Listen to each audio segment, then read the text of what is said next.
Salve! Hello! Welcome to a podcast lecture on Catullus 1 for Haverford College's Latin 101. Before you view this lecture, you should have already read the poem.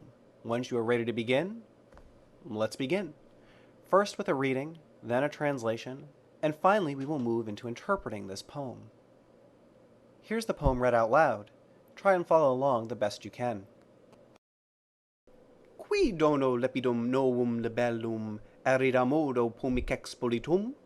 Corneli tibi, namque tu solebas meas es aliquid putare nugas. Iam tum quausus est unus Italorum omnium tribus explicare cartis doctis Jupiter et laboriosis.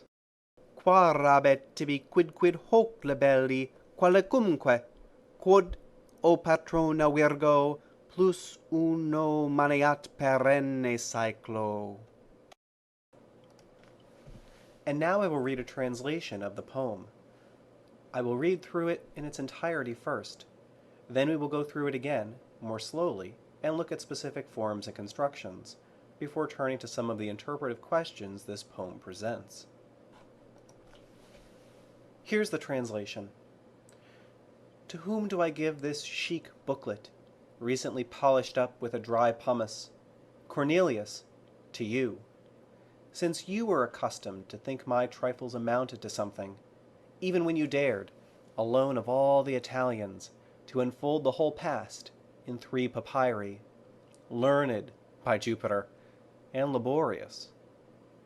So take this mere booklet such as it is, and this, my maiden, my patroness, let it last for more than one continual generation.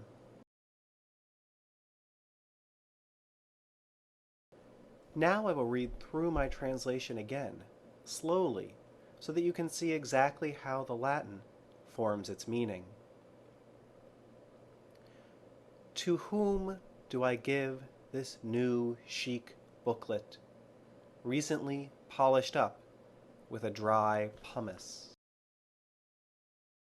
So our poem begins with a question, introduced by none other than an interrogative pronoun. Notice how the core meaning of the sentence is completed in the very first line.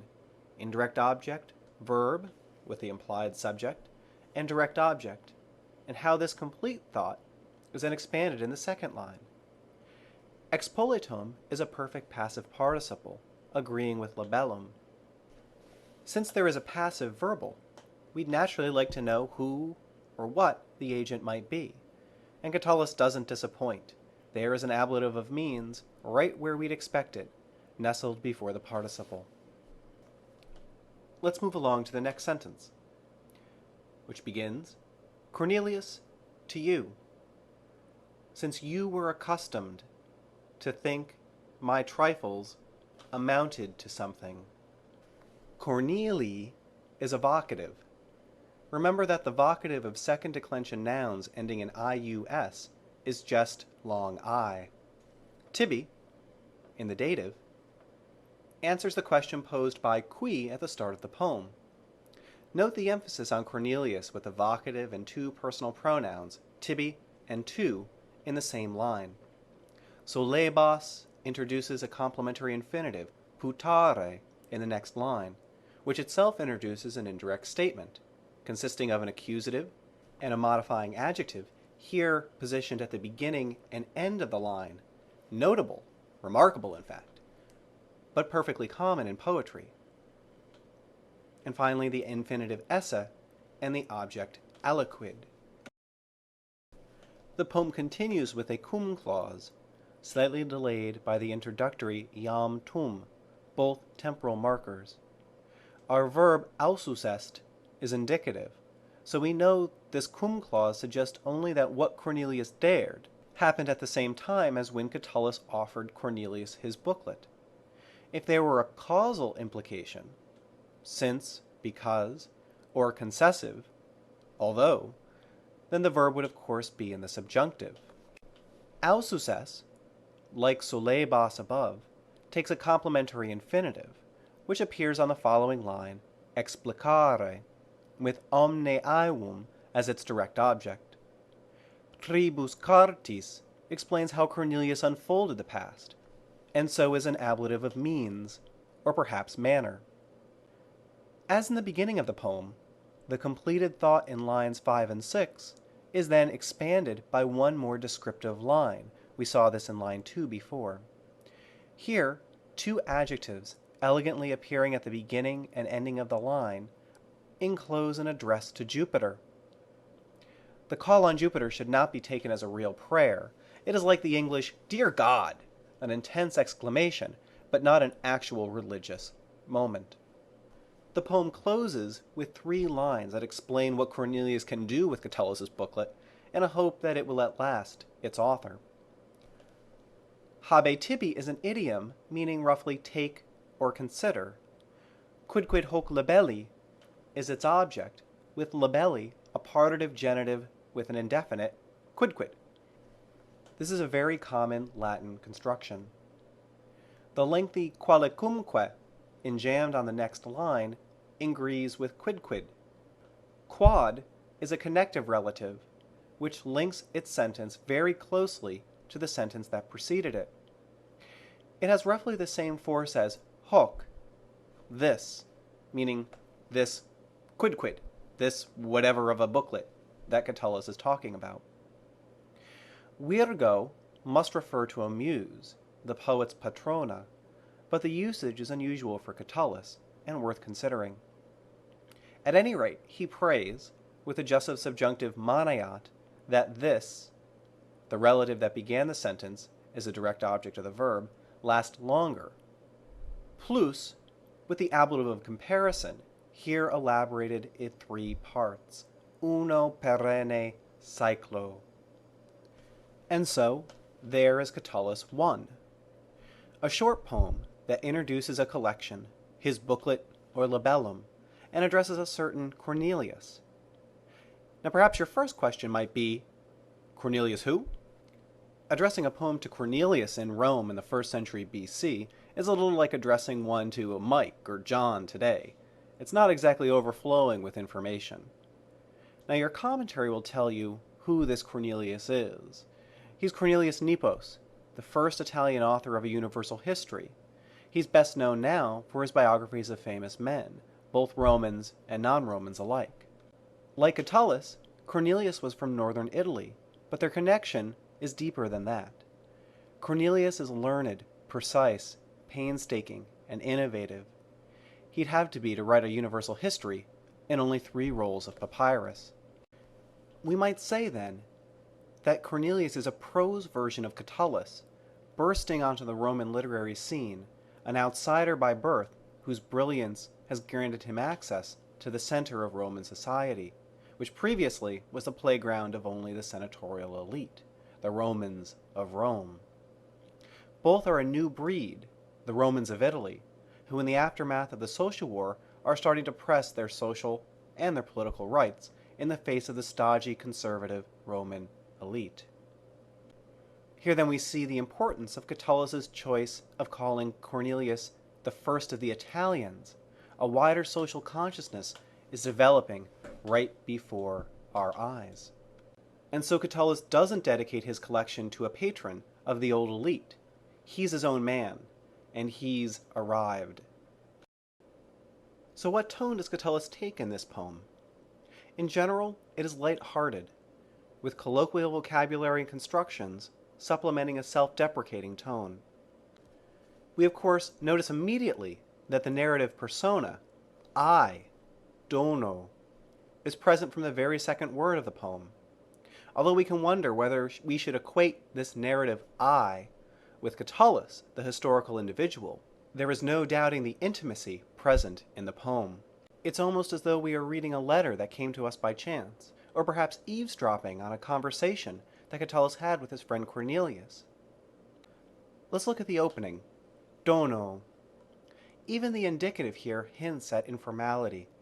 We'd expect the deliberative subjunctive, donem, in formal speech. Lepidum, which I translated as chic, but really could be cool or hip or groovy or dope or whatever you kids say today, is an important word to Catullus, as is novum. Catullus' little book, not an epic or magnum opus, but a tiny nothing of a collection, both incredibly stylish and also new, perhaps revolutionary.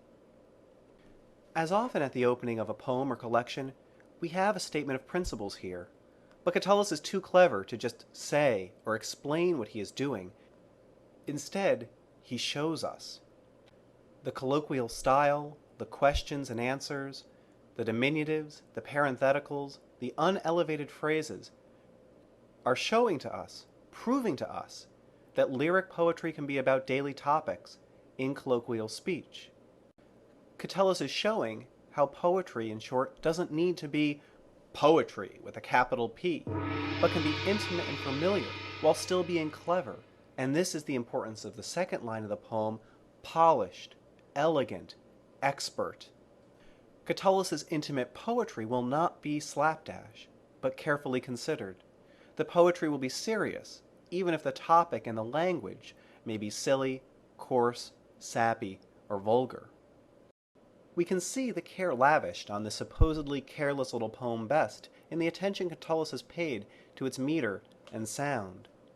You may have to take my word for this at this point, but the first 3 lines are something special, metrically speaking. Each line begins with one of the 3 metrical variations possible in this meter.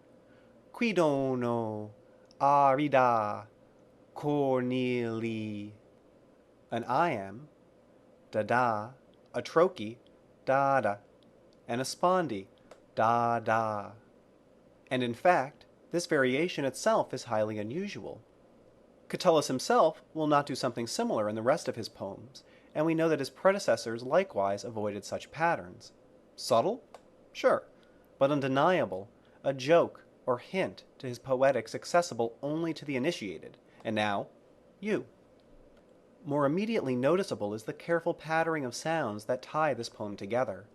We see the significant echo of expolitum in line 2, what Catullus has done to his collection, polished it up, with how Catullus describes Cornelius's own composition in line 6, explicare, expolitum, explicare.